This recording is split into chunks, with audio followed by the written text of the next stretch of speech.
Milk Minute! Hello students! Naranasan mo na ba ang biglang pagsakit ng ulo at hindi mo maisip kung bakit?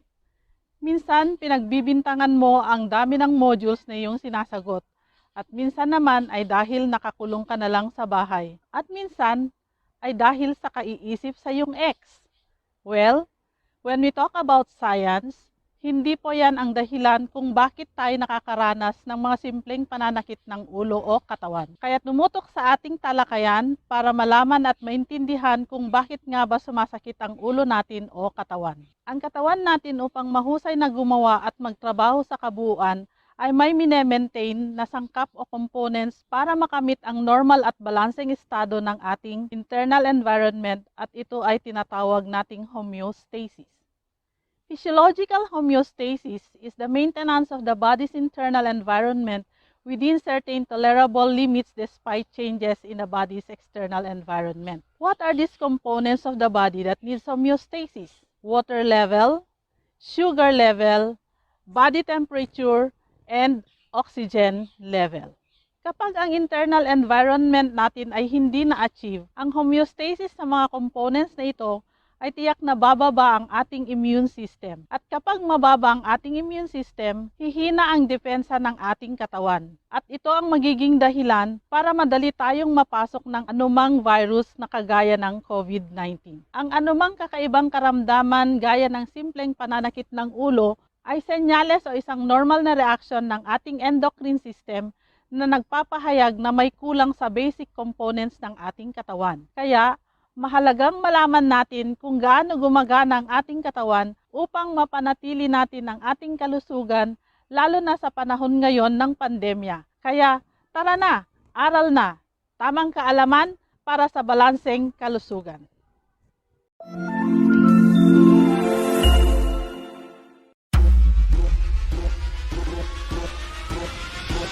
Senior High School on Air. Senior High School on Air. The front line of quality and excellent learning. Excellent learning. You have all the best of the best. Best of the best of the Sa best. tuwing umaga, handa na ba kayong matuto? Nang handa na po. Reading and writing. Pagbasa at pagsusuri ng teksto tungo sa pananaliksik. Practical research 1. English for academic and professional purposes. Ability and statistics. General Biology 2. Disciplines and ideas in applied social sciences. Cookery and more. Senior High School, Best of the best of the best of the best.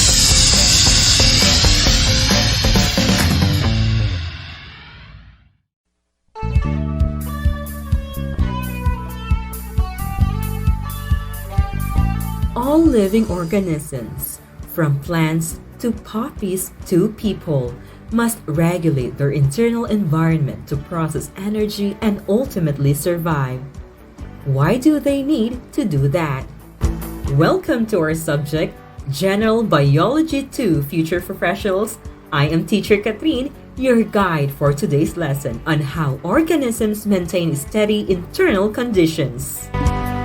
As we all know, the beginning of understanding is listening. So for you to listen properly, you must find a place where you can clearly hear the broadcast. You also have to make sure that you have with you your learning kits. Moreover, prepare yourself to learn. Alright! Last time, you were taught to determine different environmental signals in plant growth and development. Let's have a quick recap. Would you mind to tell me what are examples of environmental signals? You got it right! One good example is plant tropism, in which there are growth responses toward or away from unidirectional stimuli. Another one is animal chemical and nervous control, meaning many body functions are controlled by the nervous system and the endocrine system. These two regulatory systems use chemical messengers to affect the function of the other organ systems and to coordinate activity at different locations in the body.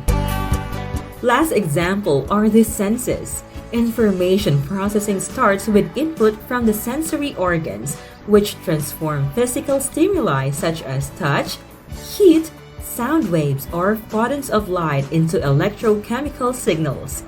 Based from the aforementioned examples, you may probably already have understood our past lesson on how important environmental signal is.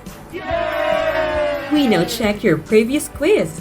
For number 1, the answer is thigmotropism. Number 2, heliotropism is the answer. Let's proceed to number 3. The correct answer is endocrine system. Central nervous system is the answer for number 4. And for the last item, the correct answer is bones. You may now count your score and let's check how well did you understand our last lesson. I assume that you did well with your quiz, and I hope that you will also do well with our last lesson for this school year. So sit back, relax, and learn right after this infomercial. Hi, ikaw si Mara, di ba? Yung laging nalilate sa klase? Ako si Gab. Bakit ka ba laging nalilate sa klase?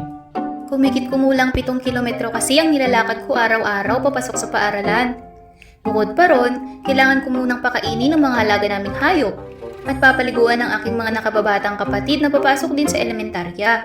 Tuloy, lagi akong nahuhuli. Pero lagi kitang nakikita sa pangalawang kanto ah.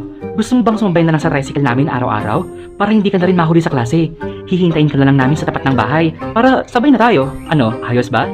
Naku, totoo ba? Maraming salamat kung ganon. Sasabihan ko ang inay tungkol sa magandang balitang ito. Salamat ha? Ano nga ulit ang pangalan mo? Gabriel. Pagtutulungan ay pairalin, pagiging makasarili ay tuluyang limutin. Isang paalala mula sa DepEd at ng himpilang ito.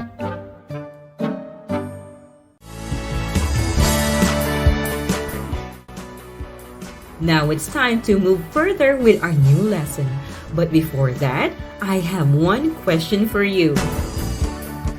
Why is there not one system that is most essential to the survival of the human species? Biological systems like those of your body are constantly being pushed away from their balance points. For instance, when you exercise, your muscles increase heat production, nudging your body temperature upward. Similarly, when you drink a glass of fruit juice, your body glucose goes up. Homeostasis depends on the ability of your body to detect and oppose these changes. Homeostasis? For you to understand homeostasis, let's have a simple activity. Alright! Our activity is entitled A Balancing Act. Here is what you are going to do. First, find a safe and clear area in your house in doing the activity. Next, stand up and balance yourselves on one foot. After 1 minute, put your other foot down. Then using your watch, take your pulse for 15 seconds. Multiply this by 4 to have your pulse rate in 1 minute. Are you ready?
What have you experienced when you stand in one foot? What have you observed from your heart rate? Based from the activity, how did the body maintain homeostasis? What factors can disrupt homeostasis in the body? Correct! After 1 minute, your heart rate increases because you are only standing in one foot. Your respiration rate will also increase during exercise due to the increase in carbon dioxide. Your heart rate will increase in order to remove the extra carbon dioxide and increase the amount of oxygen. When things are normalized, the heart rate will go back to the resting state. The human body is composed of various organs with specific functions. Organs assemble to form organ systems that contribute to homeostasis inside the organism.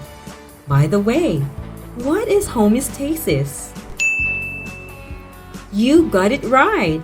Homeostasis is the condition wherein steady state is regulated, or the tendency to maintain a stable, relatively constant internal environment inside the organism in order for it to adapt to internal and external changes. This is important for survival. Once homeostasis is disrupted, the organism may experience a disorder that might affect its normal functions.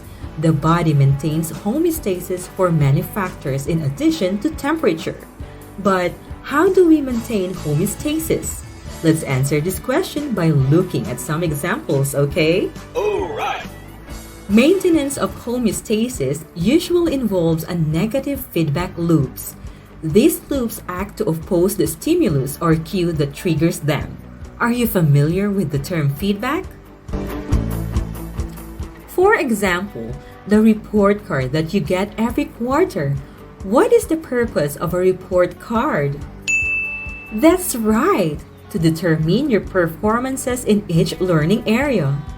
To pass the subject, what grade must you get? Correct! It should not be lower than 75%. If you are running for honors, what is the acceptable range for your grades? Very good!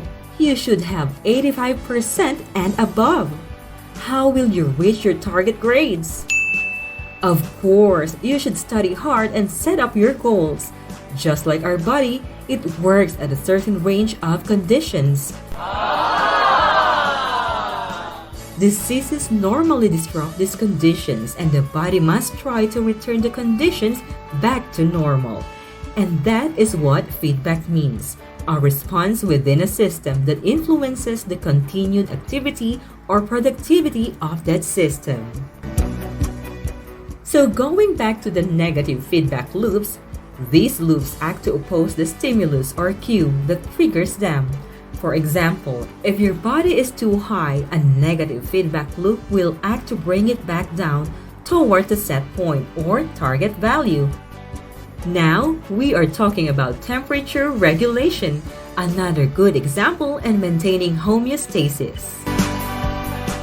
If you get either too hot or too cold, sensors in the peripheral and the brain tell the temperature regulation center of your brain in a region called hypothalamus that your temperature has strayed from its set point.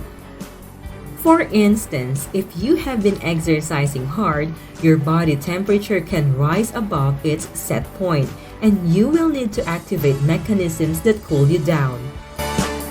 Blood flow to your skin increases to speed up heat loss in your surroundings, and you might start sweating, so the evaporation of your sweat from your skin can help you cool off. Heavy breathing can also increase heat loss. Did you feel the same way when you do an exercise? That's right, but it's kind of weird, right? Because we don't have any idea that it is happening in our body. Don't you know that homeostasis depends on negative feedback loops? So anything that interferes with the feedback mechanism can and usually will disrupt homeostasis. In the case of human body, this may lead to disease. Do you know what diabetes is? Absolutely! It is a disease caused by a broken feedback loop involving the hormone insulin. The broken feedback loop makes it difficult or impossible for the body to bring high blood sugar down to a healthy level. Now we are talking about glucose levels. To appreciate how diabetes occurs, let's have a quick look at the basics of blood sugar regulation. In a healthy person, blood sugar levels are controlled by two hormones: insulin and glucagon. Insulin decreases the concentration of glucose in the blood. After you eat a meal, your blood glucose levels rise, triggering the secretion of insulin from cells in the pancreas. Insulin acts as a signal that triggers cells of the body, such as fat and muscle cells, to take up glucose for use as fuel. Insulin also causes glucose to be converted into glycogen, a storage molecule in the liver. Both processes pull sugar out of the blood, bringing blood sugar levels down, reducing insulin secretion and returning the whole system to homeostasis. Glucagon, however, does the opposite. It increases the concentration of glucose in the blood. If you haven't eaten for a while, your blood glucose levels fall, triggering the release of glucagon from another group of pancreatic cells, the A cells. Glucagon acts on the liver, causing glycogen to be broken down into glucose and released into the bloodstream, causing blood sugar levels to go up. This reduces glucagon secretion and brings the system back to homeostasis. Diabetes happens when a person's pancreas can't make enough insulin, or when cells in the body stop responding to insulin, or both. Under these conditions, body cells don't take up glucose readily, so blood sugar levels remain high for a long period of time after a meal. This is for two reasons. First, muscle and fat cells don't get enough glucose or fuel. This can make people feel tired and even cause muscles and fat tissues to waste away. Second, high blood sugar causes symptoms like increased urination, thirst, and even dehydration. Over time, it can lead to more serious complications. Do you think these negative feedback loops have also their counterparts? Yes, of course, the positive feedback loops. Some biological systems, however, use positive feedback loops. Unlike negative feedback loops, positive feedback loops amplify the starting signal. Positive feedback loops are usually found in processes that need to be pushed to completion, not when the status quo needs to be maintained. Are you excited on the examples of feedback loops? A positive feedback loop comes into play during childbirth. In childbirth, the baby's head presses on the cervix, the bottom of the uterus, through which the baby must emerge, and activates neurons to the brain. The neurons send a signal that leads to release of the hormone oxytocin from the pituitary gland. Oxytocin increases uterine contractions and thus pressure on the cervix. This causes the release of even more oxytocin and produces even stronger contractions. This positive feedback loop continues until the baby is born. That is really a nice one because normal childbirth is driven by a positive feedback loop. Another example, osmotic balance. Osmosis is the diffusion of water across a membrane in response to osmotic pressure caused by an imbalance of molecules on either side of the brain. Osmoregulation is the process of maintenance of salt and water balance across membranes within the body's fluids, which are composed of water plus electrolytes and non-electrolytes. An electrolyte is a solute that dissociates into ions when dissolved in water. A non-electrolyte, in contrast, doesn't dissociate into ions during water dissolution. Both electrolytes and non-electrolytes contribute to the osmotic balance. And that's it. The body does not exist in isolation. Wow! There is a constant input of water and electrolytes into the system. While osmoregulation is achieved across membranes within the body, excess electrolytes and waste are transported to the kidneys and excreted, helping to maintain osmotic balance. Are you still with me? That's so great. Let's continue then. Why are the kidneys so important? Most people know that the major function of the kidneys is to remove waste products and excess fluid from the body. These waste products and excess fluid are removed through the urine. The production of urine involves highly complex steps of excretion and reabsorption. This process is necessary to maintain a stable balance of body chemicals. The critical regulation of the body's salt, potassium, and acid content is performed by the kidneys. The kidneys also produce hormones that affect the function of the other organs. For example, a hormone produced by the kidneys stimulates red blood cell production. Other hormones produced by the kidneys help regulate blood pressure and control calcium metabolism. The kidneys are powerful chemical factories that perform the following functions: remove waste products from the body, remove drugs from the body, balance the body's fluids, release hormones that regulate blood pressure, produce an active form of vitamin D that promotes strong, healthy bones and control the production of red blood cells. What a terrific body we have! Maybe we should take a break.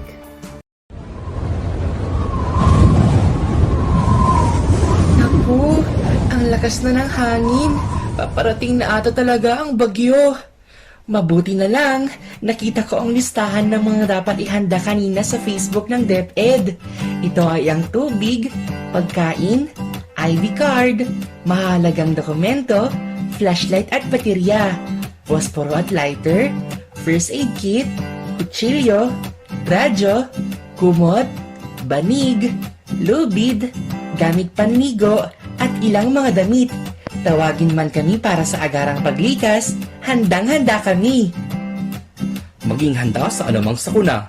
Isang paalala mula sa kagawaran ng edukasyon at ng himpilang ito.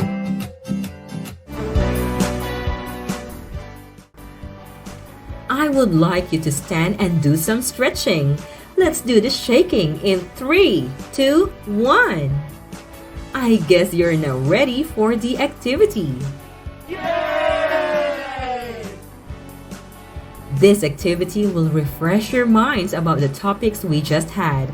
We are going to play fact or bluff. Are you ready? You are going to analyze each statement. If the statement is correct, say fact and give your reason. If it is incorrect, write or say bluff and say the word or words that makes the statement incorrect. First statement.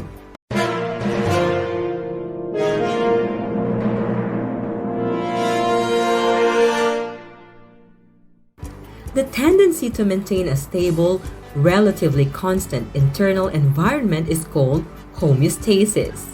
Fact or bluff?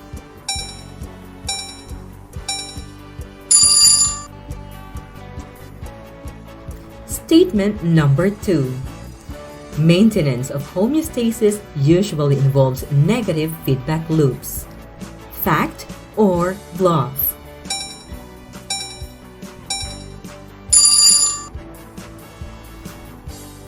Statement number 3.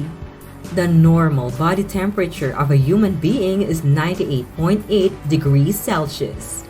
Fact or bluff?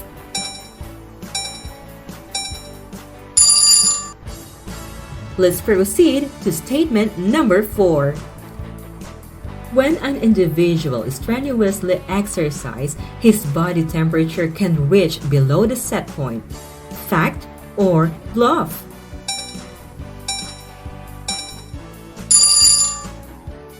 For the fifth statement, glucagon decreases the concentration of glucose in the blood. Fact or bluff?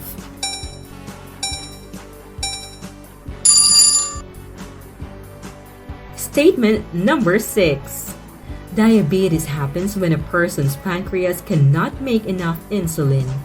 Fact or bluff?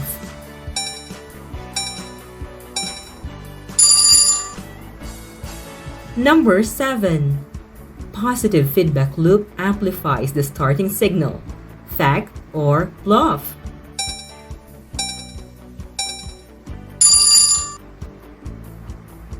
Statement number 8. Oxytocin increases uterine contraction. Fact or bluff?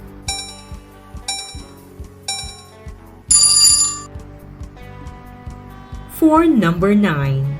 The neurons send a signal that leads to release of the hormone oxytocin from the pituitary gland. Fact or bluff?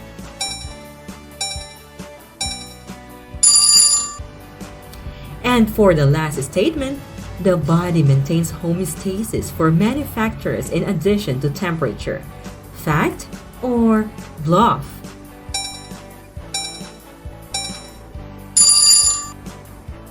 Are you ready to find out the correct answers? Number 1. What is your answer? Correct! It's a fact! The tendency to maintain a stable, relatively constant internal environment is called homeostasis. The body maintains homeostasis for many factors in addition to temperature. For instance, the concentration of various ions in your blood must be concentration of glucose. Number 2. What is your answer? Correct! It's a fact! Maintenance of homeostasis usually involves negative feedback loops.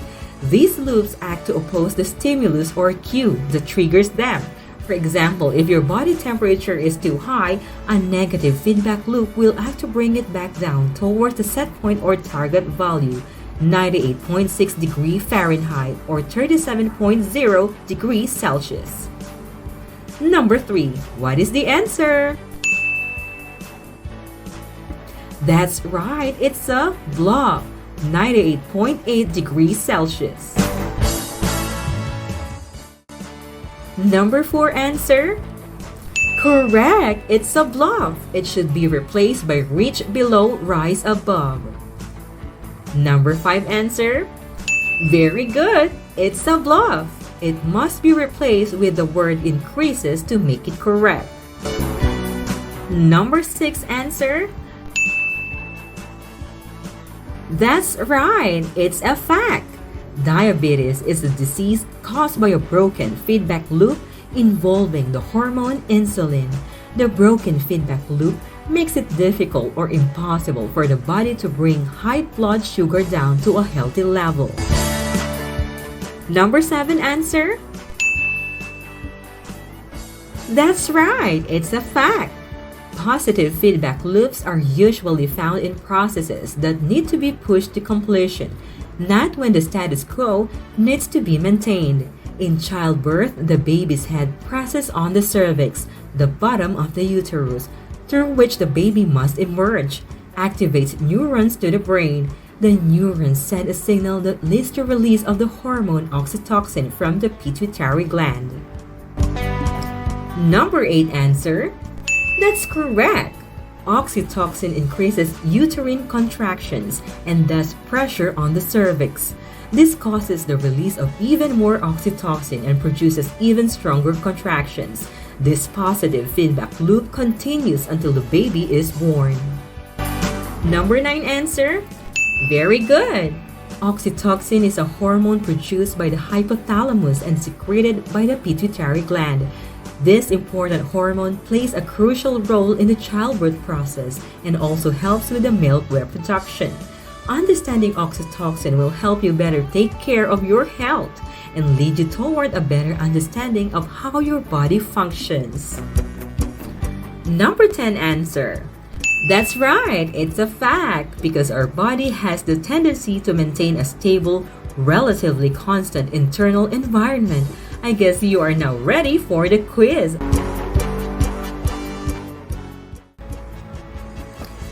This is now the moment of truth, your quiz. Bring out your paper and pen. In answering, you only need to write the letter of the correct answer. You only have 10 seconds to answer the question. Listen very well. Statement number 1. What could happen due to a failure in homeostasis? A. The accumulation of waste products. B.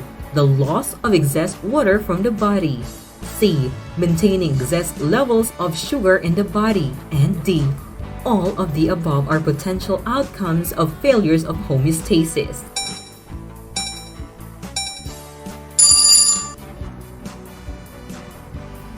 Statement number 2. Which anatomical system of an organism introduces respiratory gases to the interior of the body and enables gas exchange? A. Excretory. B. Endocrine. C. Respiratory. D. None of the above. Statement number 3. Which organ system alters kidney functions? A. Excretory. B. Nervous. C. Immune. D. Respiratory. Statement number 4. The blank system regulate other organ systems to maintain homeostasis, the maintenance of a stable internal environment. A. Digestive and urinary. B. Nervous and endocrine. C. Muscular and endocrine. And D. Digestive and respiratory.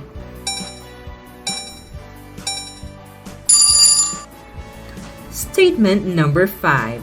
The blank system regulates the volume of water in the blood and also has an important role in eliminating waste. A. Respiratory. B. Nervous. C. Excretory. D. Endocrine. That ends our quiz. Now we are going to check them. Are you ready? Great! So what is the answer for number 1? Correct! It's letter D. All of the above are potential outcomes of failure of homeostasis. How about number 2? It's very good. Letter C. Respiratory.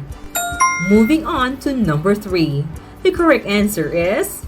That's right! Letter A. Excretory.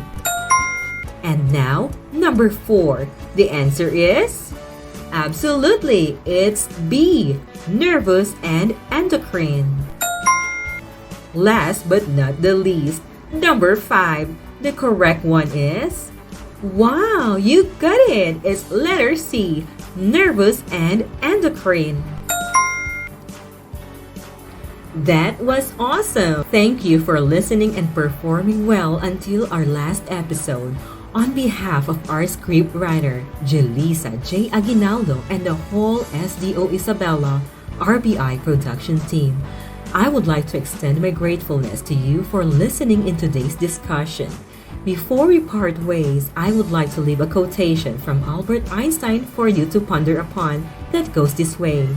In the sciences, the authority of thousands of opinions is not worth as much as one tiniest part of reason in an individual man. Thus, knowledge is power. This has been your radio teacher, Ma'am Catherine Joyce Lactao Cristobal, saying goodbye and keep safe. Tayo na, sa Radyo Eskwela. Tayo na, sa Radyo Eskwela. Tayo na! Patuloy ang edukasyon para sa ating henerasyon. Sa daan ng pagkatuto ay walang may iwan. Kaya halina sa Radyo Eskwela!